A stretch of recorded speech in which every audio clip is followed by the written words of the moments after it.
Hello, you guys. So, today we will be continuing the analysis on the Jane Eyre novel, and we will be analyzing chapter 26 till chapter 30. So, get ready because these chapters have a lot of information. We will discover many things, we will analyze many things. There's many themes, especially about the Victorian era, and we will get to know a lot more about Mr. Rochester and his past. So, Chapter 26. In the morning, Sophie helped Jane get dressed. Jane was late and Mr. Rochester grew impatient. When they went to the church, there were two strangers that Jane never saw before, so two unfamiliar faces. The ceremony begins. The priest asks if anyone objects. So basically, when you object, you basically say if there's a reason they shouldn't get married or if you have something against their marriage. Then, suddenly, one of the strangers said that the marriage can't continue. Mr. Rochester gets frustrated and attempts to continue the ceremony, but the stranger continues and he announces that Mr. Rochester is already married. So basically, what happens in this moment, if you visualize it in a way, they're getting married, and then that stranger yells out something, and Mr. Rochester, knowing that he has something hidden, he wants to, rush with the marriage, get over with it, get married, and then deal with the aftermath, because he wants to make sure that Jane marries him. But that's not gonna happen because that man is exposing him. And then, turns out Mr. Rochester had gotten married 15 years ago in Jamaica. The stranger gives Mr. Rochester a paper confirming his marriage to a woman named Bertha, which is Mr. Mason's sister, so maybe that's the reason Mr. Mason went to Thornfield.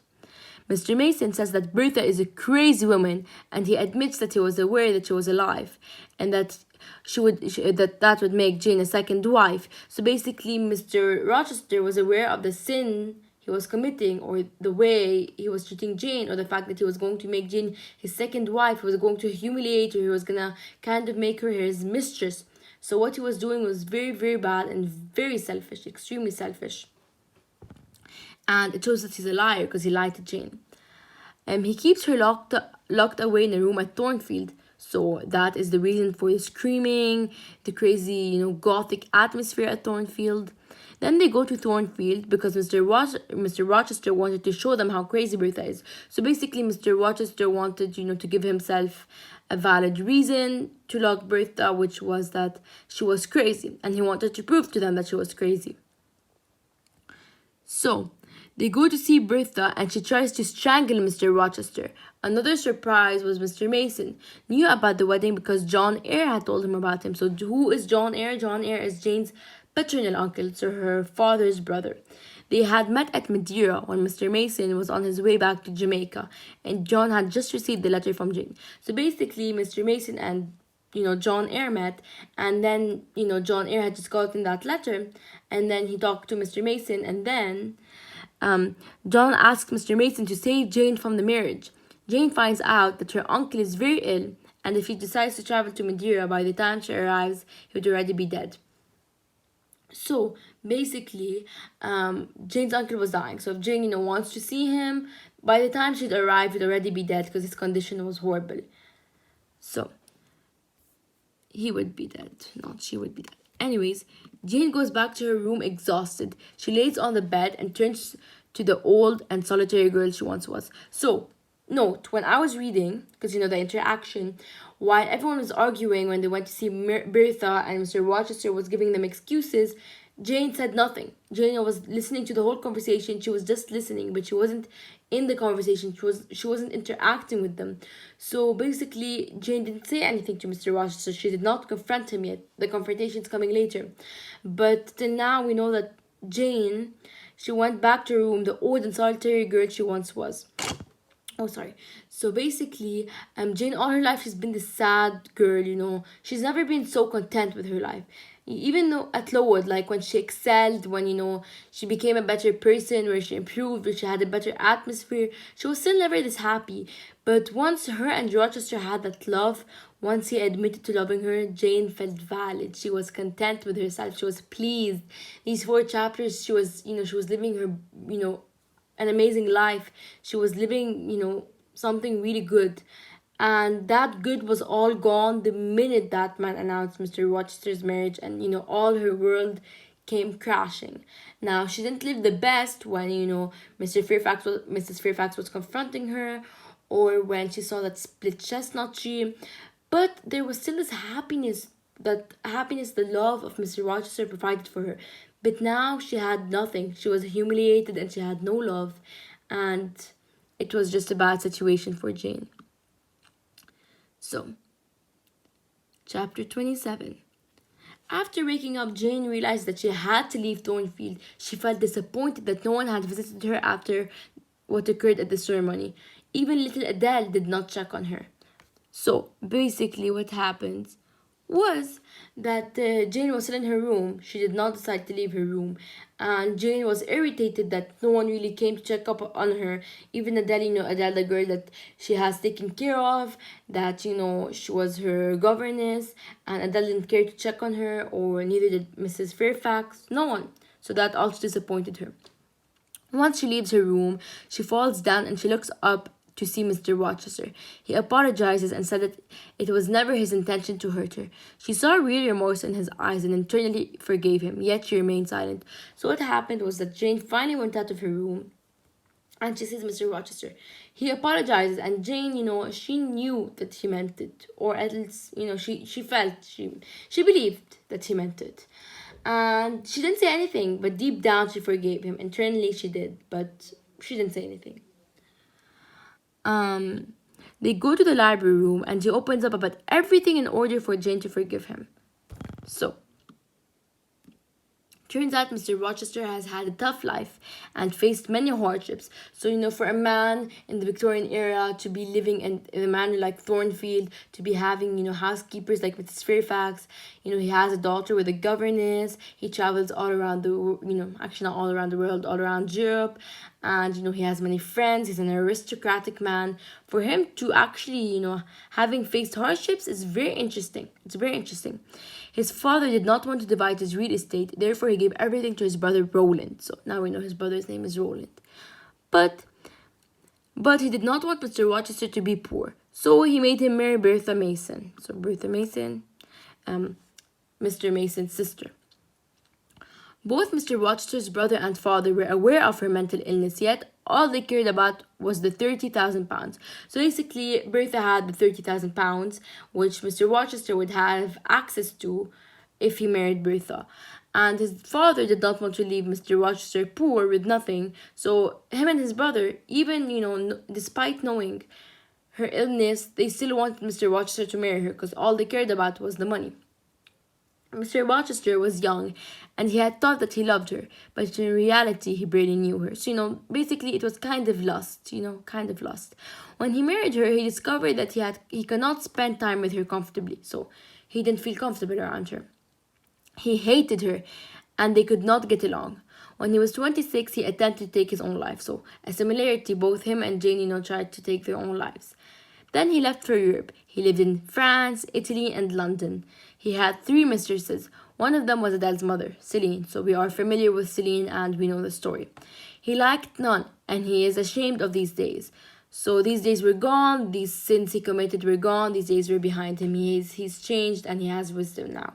He talked about Grace Poole and her ability to handle Bertha. So now we know that Grace Poole is basically the caregiver of Bertha. She handles Bertha. She makes sure Bertha doesn't, be exposed to everyone at Thornfield. So that's why Grace Poole has had a high salary, because her role wasn't a seamstress, it was taking care of Bertha.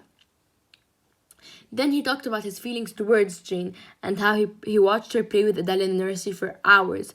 After all this talk, Jane decided to leave. She went to her room, took all she had, and went off. She had 20 shillings and passed by Adele's room, Mrs. Fairfax and Mr. Rochester. She could not imagine him waiting for her. So basically, Mr. Rochester was in his room and he was just looking outside and just, heartbroken. And she just couldn't, her heart, she loved him way too much. She didn't want to hurt him, but she knew that the right thing to do was leave. She couldn't let her dignity get worse. She couldn't hurt her dignity more because it was already broken. She loved him, but deep in her heart, she knew that leaving was the right decision. On her way, she felt like she wanted to go back. She was reluctant, but because a piece of her heart was at Thornfield Hall, a piece of her heart, but she did not. She went with a car to a far place. The person wanted 30 shillings, but Jane only had 20. Yet he said it will do. So basically, Jane saw a car and she told him to take him with her wherever he was going.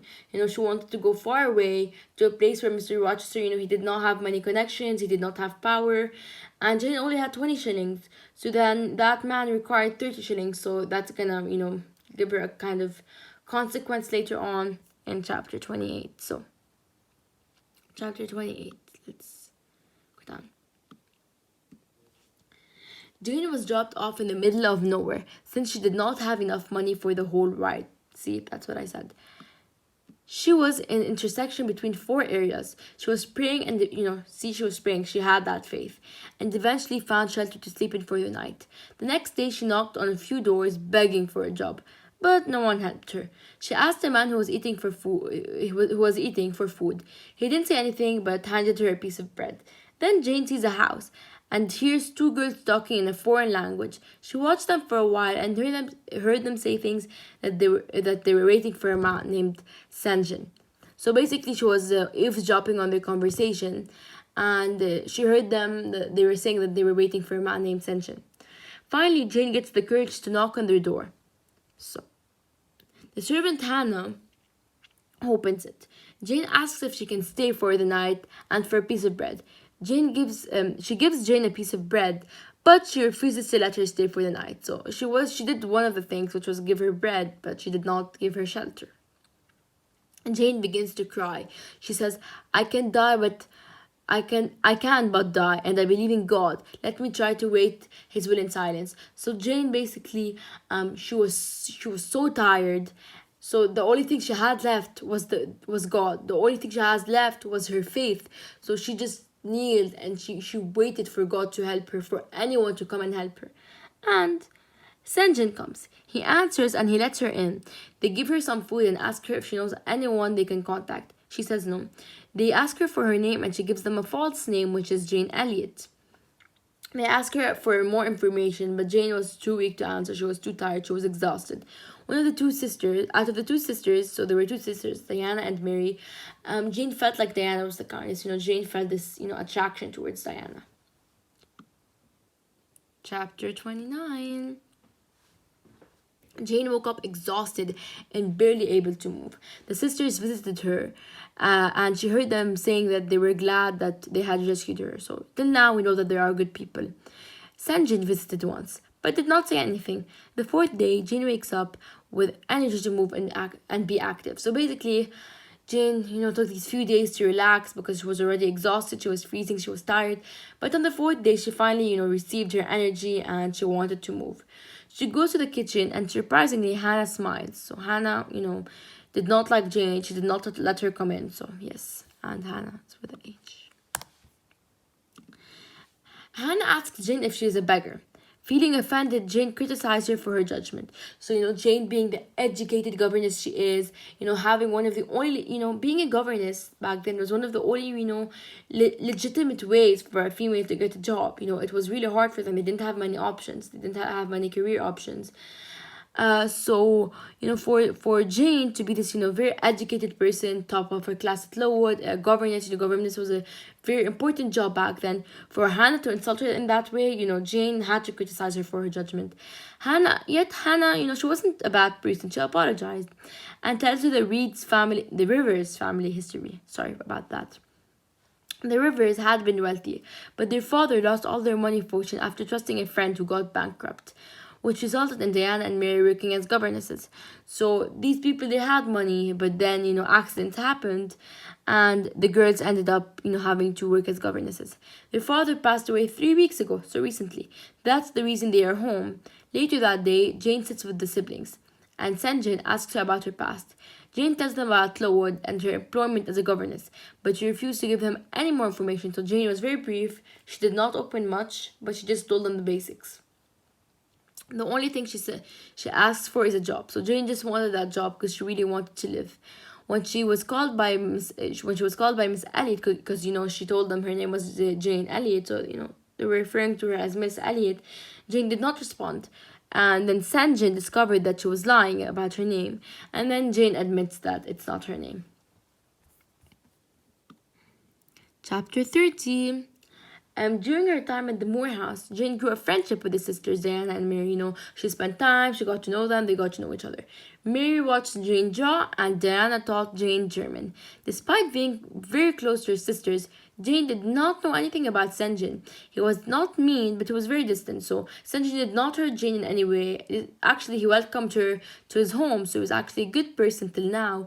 But he was really cold, and him and Jane did not interact much. They did not get to know each other a lot. Then came time for the sisters to go back to their jobs as governesses. So their leave was gone because they only left, they had this break because their father had passed away, but now they were back to work as governesses. It was obvious they were sad. After the sisters' departure, Jane asked Senjin if he found a job for her. Yet, he has, but the job was degrading. The job was to be a mistress for a girls' charity school in Morton. Jane was actually glad with the job. She was happy, she was grateful, and she said yes, she wanted to help. Jane was always the person who wanted to help her community. Then their uncle John passed away. He left them nothing. So the Rivers, they have an uncle named John, and he passed away. Yet he was not kind enough to leave them anything. He was the person who led them to financial crisis. So now we find out that John, he wasn't in a good relationship with the Reeds. So he was their uncle. He left them no money, so no inheritance, and he was the reason for their bankrupt. So he was basically one of the reasons for their financial issues.